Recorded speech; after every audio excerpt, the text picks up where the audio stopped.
Good Wednesday morning, everyone, and welcome into today's daily Bible reading for July the 3rd. Today we are reading together the 81st Psalm, Psalm number 81. It has been given the title in my Bible, A Call to Obedience. I think this psalm would fit well into the categories of wisdom and teaching, showing that this is the wise way to live. This is the way that leads to happiness and abundance and flourishing.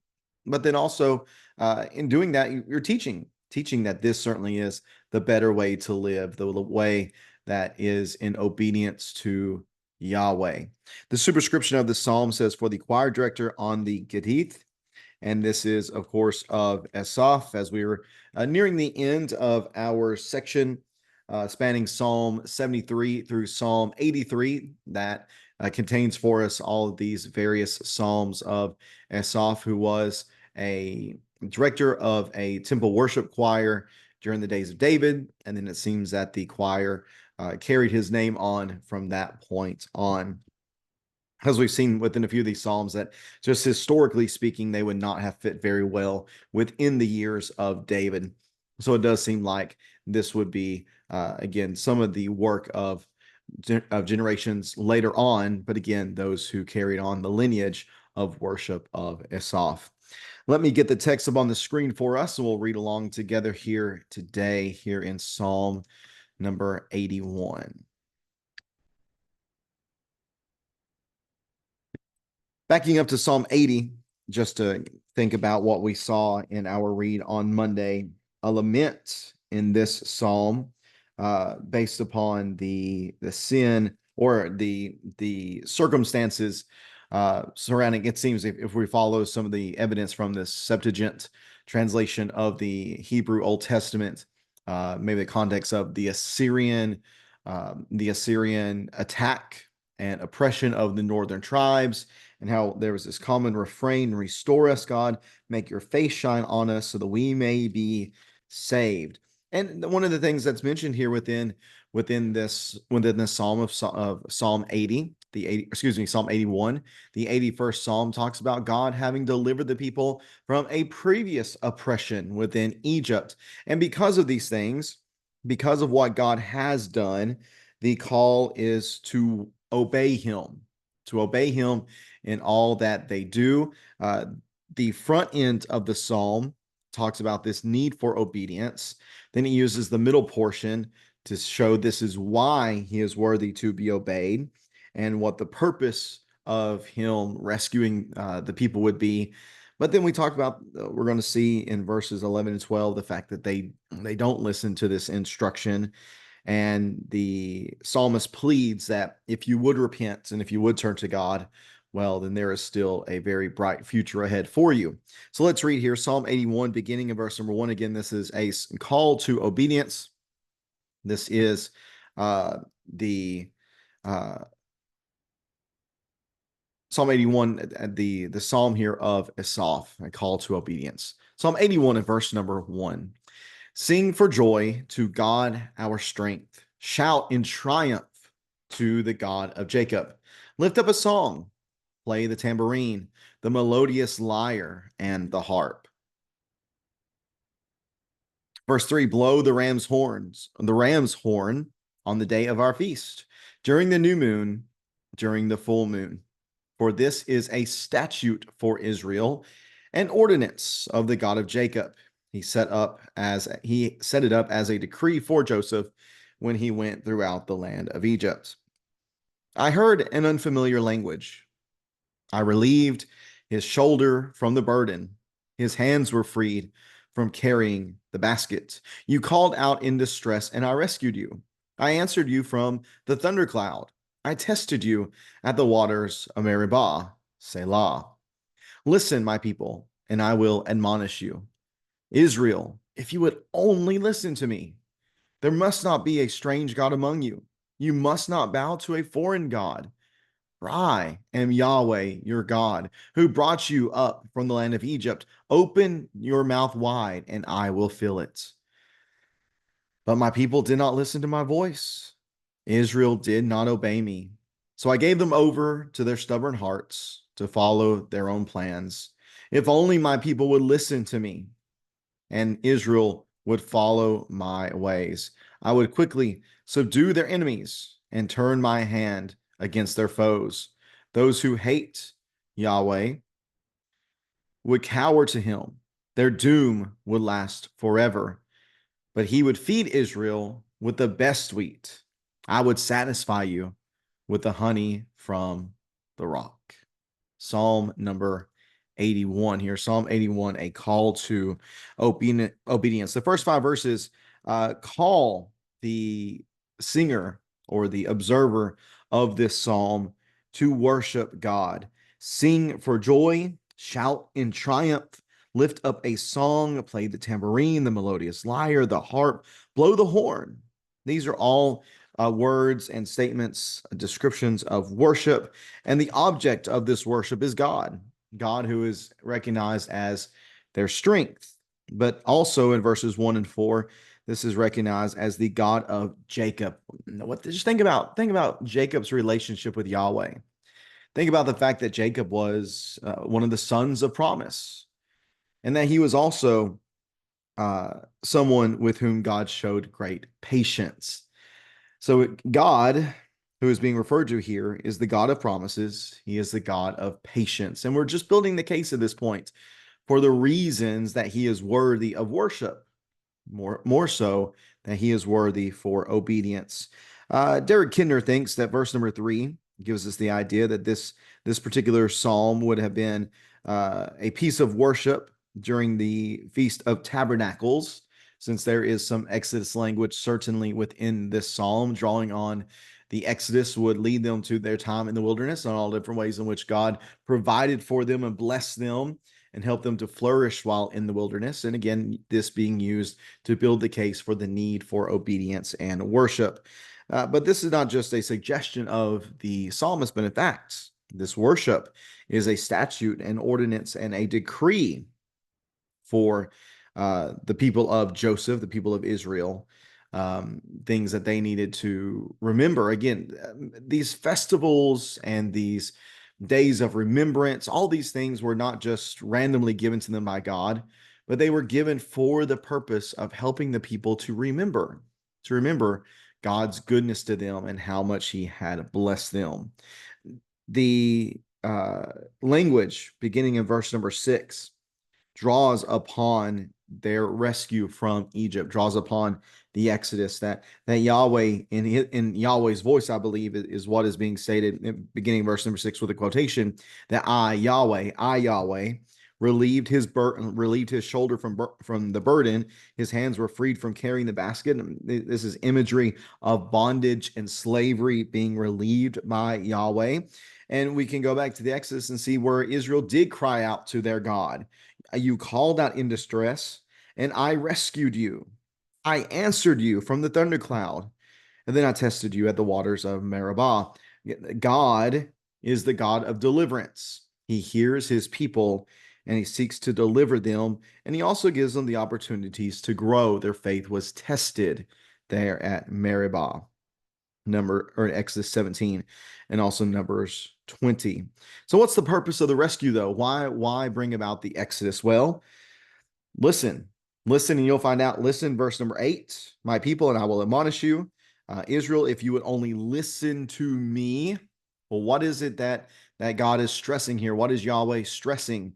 This reminds me a lot of Jesus in his ministry, whenever you would say things along the lines of, truly I say to you, or truly I tell you. Whenever he says that, we need to perk up. We really need to listen. So because he's saying listen here twice, this is what he wants us to hear. There must not be a strange God among you. You must not bow down you must not bow down to a foreign God. And that's worship. That's obedience. For here's why. Verse 10, I am Yahweh, your God. I am your covenant God. I'm the one who brought you out from the land of Egypt. So if you'll just open your mouth wide, I will fill it. I will bless you. I will cause you to flourish. You will receive what I am willing to give. And of course, this goes back to Exodus chapter 20 with the 10 commandments being given, and this being the greatest command, that you shall have no other gods before me. So there's the call to worship, verses 1 through 5. it is built upon the reality that God has blessed them in so many different ways. He rescued them from Egypt. The response that they ought to have then is to make no other gods and to have Yahweh as being their only God. But here's the problem, verse 11, they did not listen. Verse 8, twice, listen, my people, if only you would listen. But verse 11, my people did not listen. They did not listen to my voice. And what happens? What's the natural result of not listening to my voice? Well, they also did not obey me. Failure to listen leads to a failure to obey. This is the problem of rebellion. So what did God do? Well, he did what the language that's given here is very similar to what we see in Romans chapter 1 in talking about the Gentile, the rebellion of the Gentile world against Yahweh. Yahweh says here, and I gave them over to their stubborn hearts to follow their own plans, which leads to what? Not blessing, not good things, not being filled, but instead it leads to destruction. Instead of them saying, thy will be done in reference to God, your will be done, what they were saying instead is my will be done. And whenever we follow our will and we ignore the instruction that Yahweh gives us, whenever we ignore, as this psalm is, his wisdom and his teaching, well, that only leads to problems for us. And it is especially foolish whenever we recognize the alternative, that if we would listen to Yahweh, if only my people would listen to me and Israel would follow my instructions. Again, that lines up so well with verse number 11. They did not listen, they did not obey. Verse 13, the inverse of that is if they will listen and if they will obey, if they will follow my ways, then guess what? Again, there's blessings that come. I would quickly subdue their enemies. I would turn my hand against their foes. Those who hate Yahweh would cower to him. Their doom would last forever. So those who reject Yahweh, those who mock him and ridicule him, they're going to receive the curses. They're going to receive tremendous curses from God. But verse number 16, because Israel repents, because Israel turns to him in obedience and faithfulness, what will he do? Well, he's going to feed Israel with the best wheat. I would satisfy you with honey from the rock, pouring out of blessings from God to his people who obey him, who listen first, and then they obey. This is an echo of the Shema of Deuteronomy chapter 6, this idea of listening to Yahweh, opening our ears, hearing what he has to say, reading his instructions, meditating upon it, and acting those things out. I have down here just a couple of thoughts, reasons to obey. This is a call to obedience, but someone might ask, why? Why should I obey God? Well, let's look at it from the perspective of the Israelites. They should obey God. They should have obeyed God because he rescued them from Egypt. And even before that, he made great promises to their father Abraham and to all the patriarchs. And guess what? He kept those promises. And what did that lead to then? That led to them being blessed because God rescued them, and because when they did submit to him, when they did honor the covenant and show loyalty to it, guess what? They had blessings. But here's what a lot of people do. A lot of people get that backwards. A lot of people think that I need to obey God just so I can enjoy blessings. That obedience always leads to like an easy life, no trouble, no problems whatsoever. They get this backwards, but that just is not the case. We don't obey God simply to get something, as if to earn something, to have a right to something. No. We need to obey God, and we need to honor God, and we need to be loyal to him because of what he has already done for us. Not what he will do for us, but because of what he has already done for us. His rescue of the people from Egypt is only the shadow of the true substance of rescuing his people from the captivity of sin. Jesus is the new Moses. Jesus has led the new Exodus because of what Jesus has already done in giving his life on the cross and creating the opportunity for us to be saved. We should respond to him in obedience. and submission and surrender. We should subject ourselves to him in every way. And guess what? Guess what that's going to allow for, though? That is going to allow for blessings. But again, it's all about our perspective. It's about our mindset. It's about our attitude. What is the motivation for what we're doing? To be blessed, or because we have already been blessed?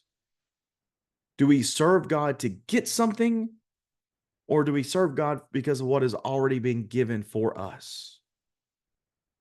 I'm not denying at all that the life that we live for Jesus comes with tremendous blessings. It certainly does. But we ought not to do anything for the Lord with the mindset of this will gain me something. This will help me to earn something, or help put me in a position to deserve this thing. No, no, no, no, no.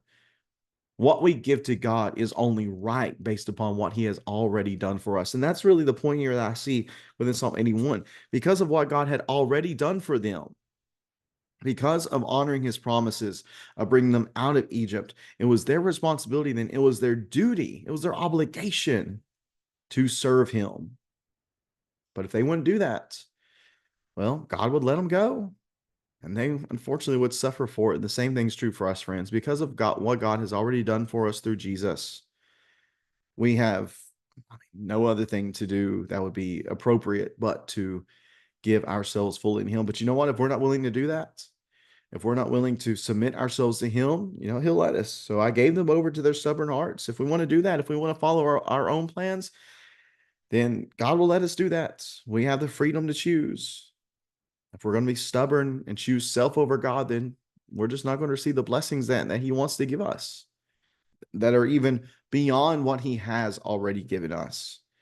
And what a sad thing that would be for any of us to just spit in God's face and not be willing to receive and enjoy the abundant blessings that come in Jesus. Even more than just the reality of salvation, but hope and peace, joy, confidence in the face of difficulties. So many blessings that God has already made available to us, that he wants to make available to us in the future as well. But if we want to enjoy those things, we need to surrender to him. We need to obey him and allow him to lead us in everything that we do. We need to make sure that there is no other God in our lives but him, Yahweh, alone. If you have any questions or comments about what we see here in Psalm number 81, please feel free to leave that in the comment section below. And I do appreciate you taking some time reading along with me today on this Wednesday. I have a sneaky suspicion that there's something on the calendar today. Let me double check that real fast just to make sure. Let's see here.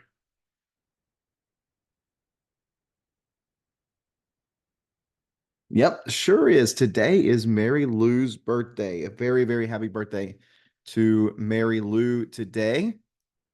Sorry about that. Didn't mean to cut off my video. A very, very happy birthday today to Mary Lou. Very much appreciate her, and hope that she's doing well on this July the 3rd. Hope everybody is making plans to be out with us tonight for our Bible study at 7 o'clock, and hope everybody will have a very happy and safe 4th of July tomorrow. We'll be back reading again on Wednesday from Psalm 82. Hope that we'll be able to get together then as well to continue our read here through the Psalter on Friday morning. Psalm 82 is up next. Looking forward to reading that with you then. Take care and God bless.